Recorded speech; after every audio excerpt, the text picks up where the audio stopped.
Their worlds seemed destined to collide. They were two of the most talented hip-hop rappers on the scene.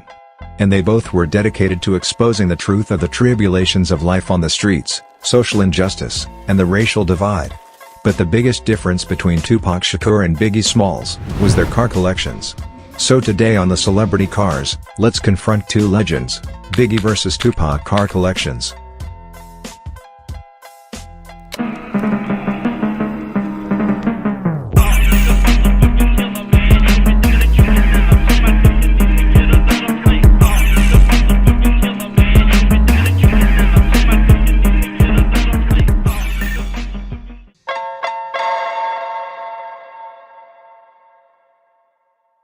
The notorious B.I.G. is one of the most loved rappers of all time.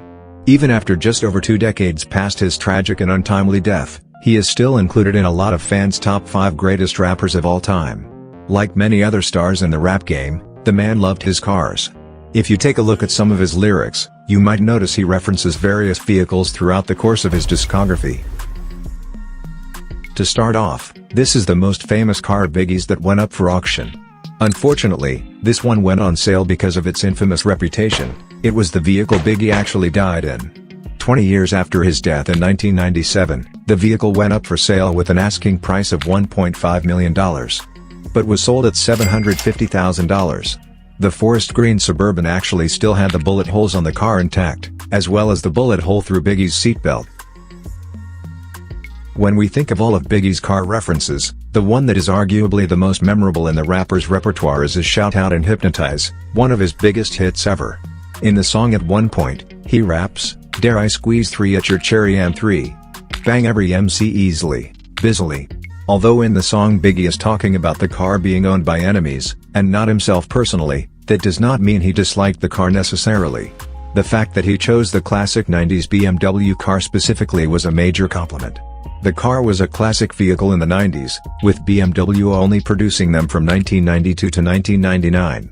It was a groundbreaking car for BMW at the time due to its German engineering. It was the first model from BMW that had the L6 engine. You can get your hands on one today with $40,000 in pocket.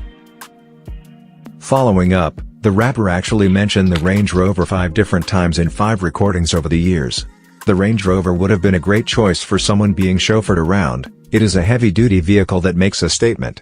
It is no surprise that the Range Rover is a rapper favorite. Jay-Z and 50 Cent are among a few other rappers to give the vehicle a shout-out in their songs. In the period Biggie was rapping about Range Rovers, the vehicle was in its 2nd generation and it had a V8 engine. It was also expensive, priced at $100,000. Another car referenced very quickly on the song Hypnotize is the Ford Gran Torino, popularized by Starsky and Hutch. Take my car right there. That? Yeah. What the hell is that? In the song, Biggie has the line, "Pop and puff. Close like Starsky and Hutch, stick the clutch." We can't tell exactly if Biggie personally owned this one, but the fact that it was on his radar is huge. And look at this car, how could anyone not like this thing? Biggie's casual description of picking up a Toyota Land Cruiser on a whim suggests that it would have been a go-to for Biggie. The Jeep was a big hit for Toyota, because like Japanese engineering is known for, it was designed to take a real beating. Not only were they incredibly durable vehicles, they were also affordable. The average retail price for the SUV would have been around $37,000. If you were to purchase the same type of 1994 Toyota Biggie had, it has been sold today for as low as $3,500. The fact that a 1994 Toyota vehicle is still around, and is in decent driving shape, says a lot about its toughness. This vehicle is a favorite in places with deserts and rough terrain for a reason. The Honda Civic is clearly a vehicle from Biggie's earlier days predating his success. The Civic has long been the favorite car to disrespect and joke about by many. But say what you will, Honda makes durable vehicles.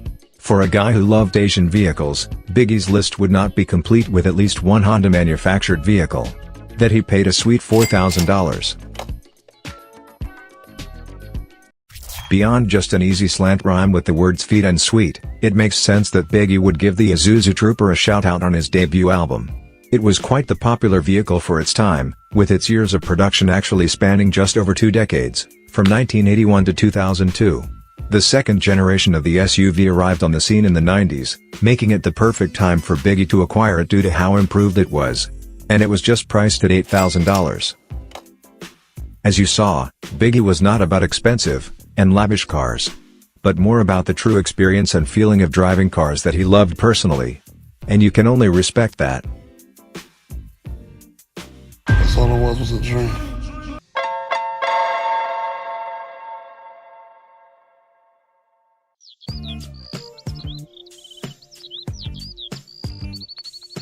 On the other side, Tupac, a rapper, actor, activist, thug, poet, rebel, and visionary. Though his recording career lasted just 5 years, Tupac Amaru Shakur is one of the most popular artists in history, with over 75 million records sold worldwide.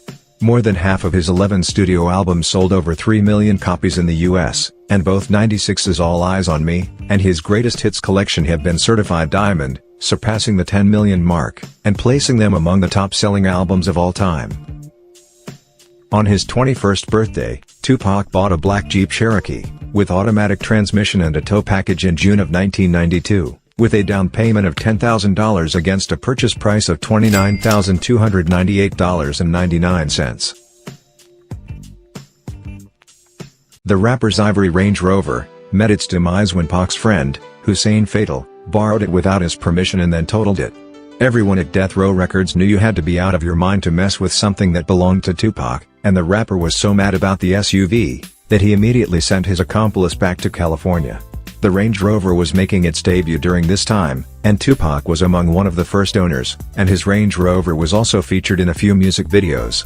The Range Rover was a modern V8-powered SUV, that offered luxury and a lightweight design that made the vehicle much more pleasurable to drive, for more than $100,000. Tupac also owned a similar car to his friend Mike Tyson, purchasing a 1995 Rolls-Royce Corniche 4. Despite the fact this was the rapper's favorite car, it was actually owned by Death Row Records label chief, the infamous Suge Knight. This was one of the best luxurious cars you could buy. If you could afford it though, because it was priced at a precise $359,900. Expensive.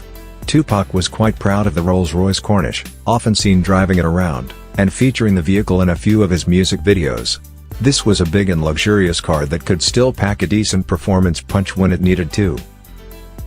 Another classic ride that also appeared in the To Live and Die in LA music video, was a 1995 6-cylinder Jaguar XJS. The Emerald Jag was the gem in Tupac's fleet, as it was one of the few he owned outright in his own name. The convertible was barely driven following his death, and was auctioned on eBay in 2008 with the original paperwork and Tupac's signature, all for a $40,000 opening bid. Suge Knight was also an owner of this beautiful British sports car, and Tupac was seen driving this vehicle quite often.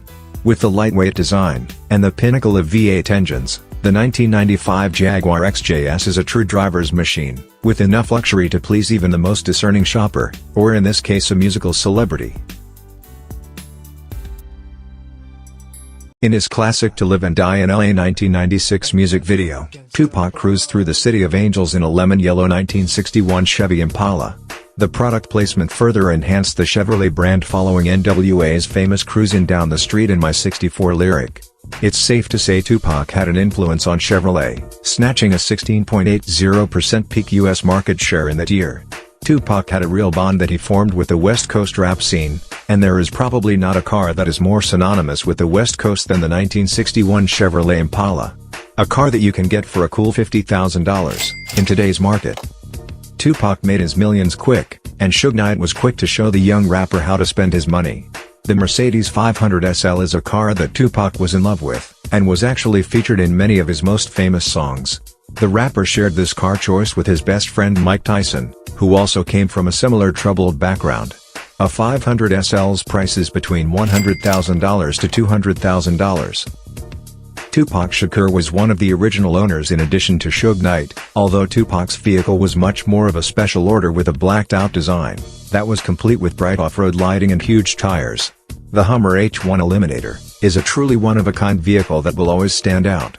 Just months before his death, Tupac's car collection added an SUV so aggressive, it personified the rapper's often frenzied demeanor.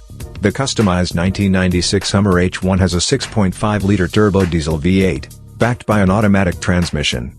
With an aggressive exterior guard, tons of off-road lights, a 360-degree spotlight, and an external PA system with 3 sirens, you couldn't miss the Outlaws coming.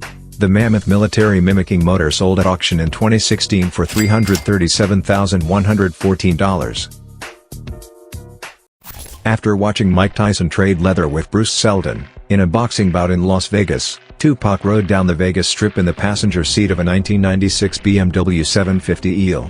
As the rapper and driver Suge Knight stopped at a red light, an assassin pulled up in a white Cadillac and unloaded a clip, killing Shakur.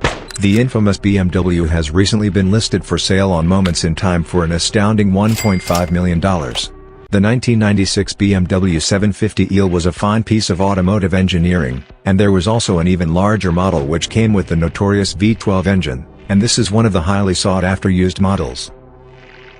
But Tupac was also named Machiavelli. Exactly like Niccolo Machiavelli, who simulated his death, to disappear, and observe the concurrence. Just imagine if Tupac did the same thing. I think we will never know.